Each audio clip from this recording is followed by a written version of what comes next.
Last time, while wintering in Florida, I added a storage rack to the back of the Skoolie before heading north, stopping off in Birmingham to visit friends and family before heading north into the Appalachian Mountains and the Tellico Plains.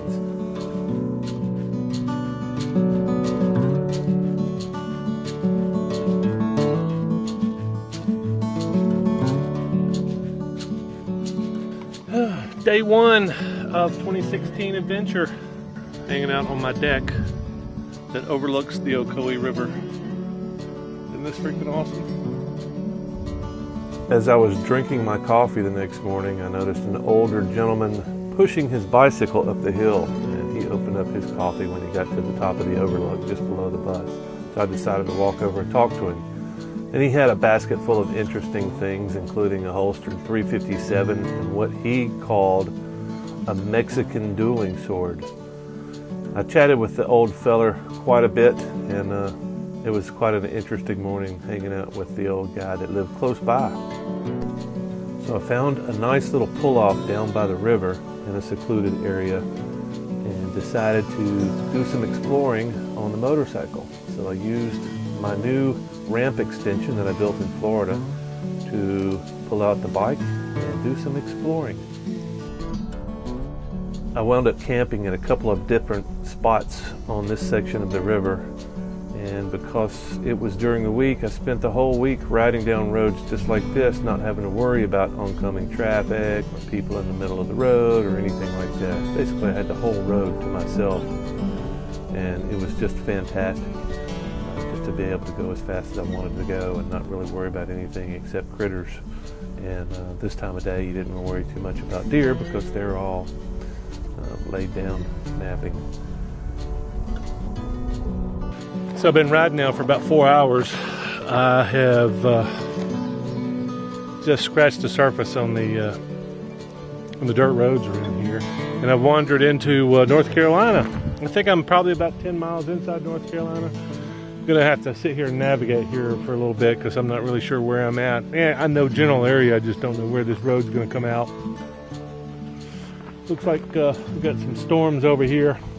This I'm not sure where they're moving. Of course, I've got no internet down here. But anyway, just taking a break. Gonna navigate some, taking advantage of one of the scenic views. This place is amazing.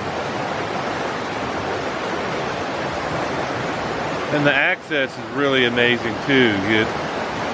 There's amazing stuff like this all over the country, but to actually throw a road right beside an amazing river like this. How much would you pay to be able to go out and sit and drink your coffee by the side of a river? I mean, even a hotel room, what is this? $600 a night? You can go out and,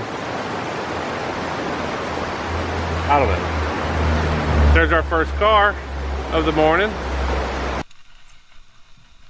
So this morning, my third day, after I finished my coffee, I decided that I wanted to find the trails that I had discovered the day before and see if I could find some connection points to other trails off of pavement. So it was a great day of riding dirt, and here I'm crossing a creek. There's quite a few of those. I have a real thing for creek crossings. I love them, especially things that you're not getting your feet wet in, or your knees, or sinking your motorcycle and damaging your motorcycle. But here I'm coming up to the end of this trailhead that rolls right onto an iconic highway known as the Chirrahalla Skyway, and it connects Tellico Plains to Robbinsville, North Carolina. So Tennessee to North Carolina on this little patch of road that is spectacular. Big long sweeping curves that go up and down hills, lots of pull-offs, lots of magnificent scenery. But better than anything, just the curves and just being able to go up and down the mountains so fast, especially during the week. It's a pretty amazing road, and of course, I always enjoy twisty roads.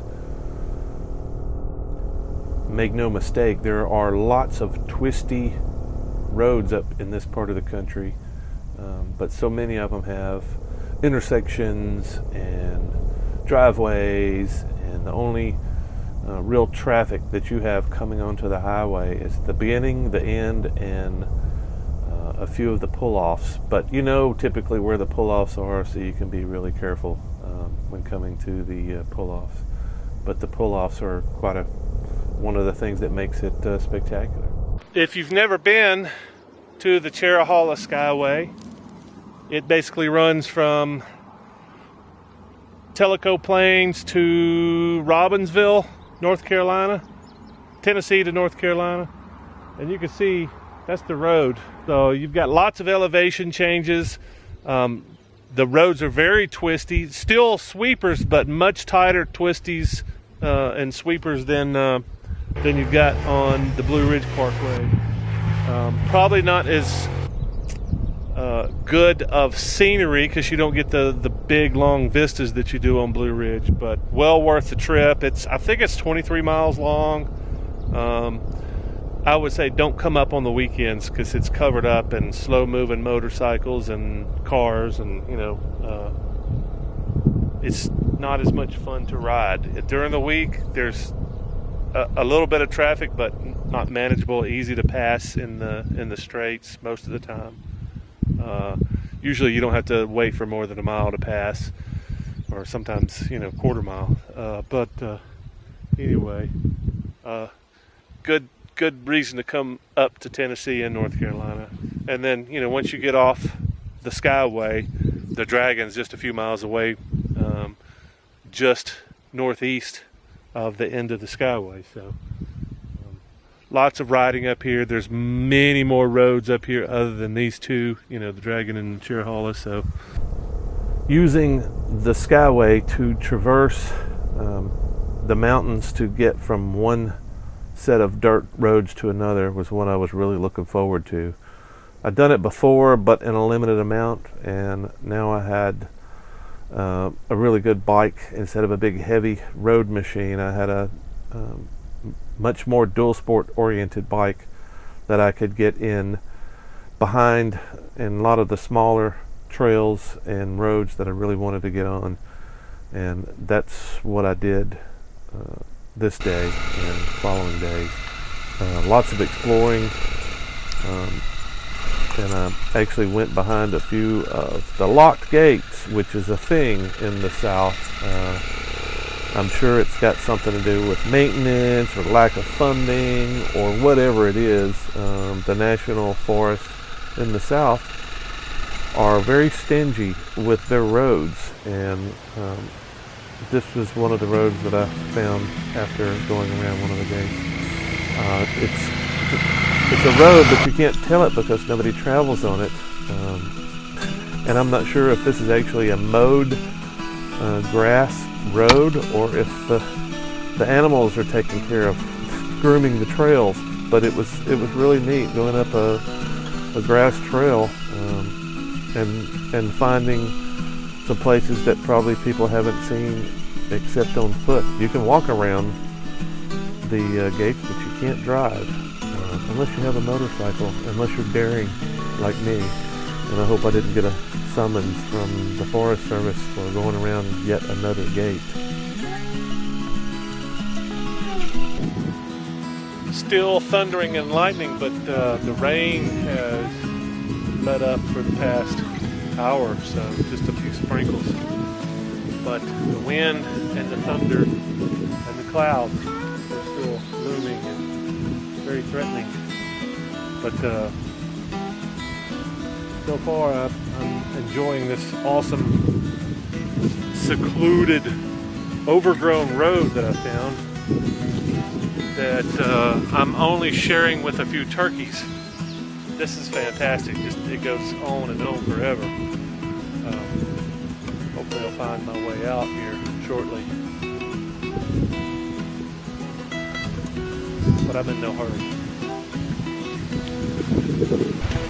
So I spent almost a week in Tellico Plains, exploring and using the river base that I had to explore the roads that I'd seen before and finding new roads that I had never ridden.